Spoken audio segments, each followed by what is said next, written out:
जनवरी भारत के लिए एक ऐतिहासिक दिन है। स्पेसएक्स मिशन के तहत स्पेसक्राफ्ट डॉकिंग की प्रोसेस सक्सेसफुली पूरी हो गई है।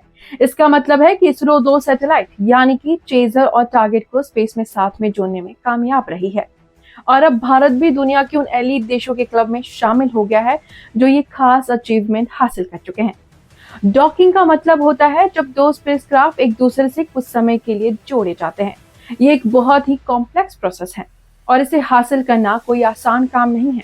अब तक यूएसए, रशिया और चाइना ही इस काम को सक्सेसफुली कर पाए थे और आज भारत ने भी इस एलीट क्लब में अपनी जगह बना ली है। ये मिशन स्पेसएक्स यानी कि स्पेस डॉकिंग एक्सपेरिमेंट के नाम से जाना जाता है और इसे 30 दिसंबर 2024 को श्रीहरिकोटा के सतीश धवन स्पेस सेंटर से लॉन्च किया गया था।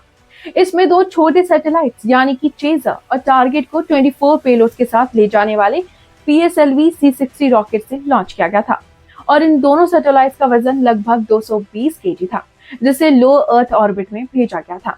स्पेस डॉकिंग वो प्रोसेस है जिसमें 2 फास्ट मूविंग एयरक्राफ्ट को एक ही ऑर्बिट में लाकर उन्हें एक दूसरे से जोड़ना होता है।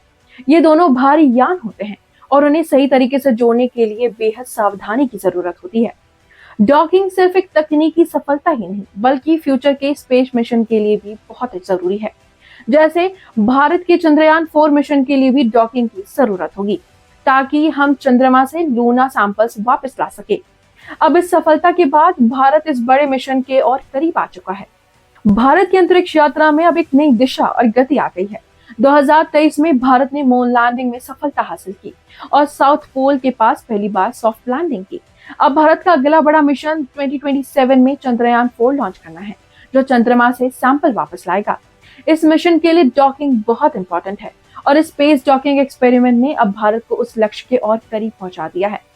डॉकिंग के दौरान 2 बार टेक्निकल प्रॉब्लम्स आई और इसके कारण डॉकिंग के डेट्स को 7 और 9 जनवरी को टालना पड़ा था, लेकिन आखिरकार दोनों व्हीकल सक्सेसफुली डॉक हो गए और ये एक ऐतिहासिक पल बन गया। भारत के प्रधानमंत्री नरेंद्र मोदी ने इसरो की टीम को इस हिस्टोरिक अचीवमेंट पर बधाई दी और इसे भारत के स्पेस मिशन के लिए एक इम्पोर्टेंट कदम बताया। भारत का अगला बड़ा मिशन 2028 में वीनस के लिए होगा। इसके अलावा भारत 2030 तक अपना स्पेस स्टेशन बनाने की योजना बना रहा है और 2040 तक पहला क्रू मिशन भेजने का भी लक्ष्य रखा गया है। अब इन सभी मिशन के लिए डॉकिंग की सफलता ने भारत को एक नया विश्वास दिया है और भारत स्पेस देश में अब पहले से कई ज्यादा मजबूत होकर सामने आ रहा है। स्पेस डॉकिंग की सफलता ने ये साबित कर दिया है कि भारत अब अंतरिक्ष में अपनी पहचान बना चुका है।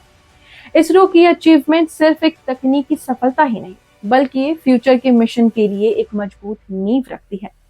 अब भारत का नाम इंटरनेशनल लेवल पर और भी बड़े मिशन के लिए पहचाना जाएगा। तो क्या आप तैयार हैं भारत के इन स्पेस मिशन को देखने के लिए? हम उम्मीद करते हैं कि आप भी इस हिस्टोरिक मोमेंट का हिस्सा बनेंगे और इसरो को और ऐसे अचीवमेंट्स करते हुए दिखेंगे। लेकिन इस वीडियो पर आपकी क्या राय है हमें कमेंट सेक्शन में जरूर बताएं और अगर जानकारी पसंद आई हो तो चैनल को सब्सक्राइब करना ना भूलें।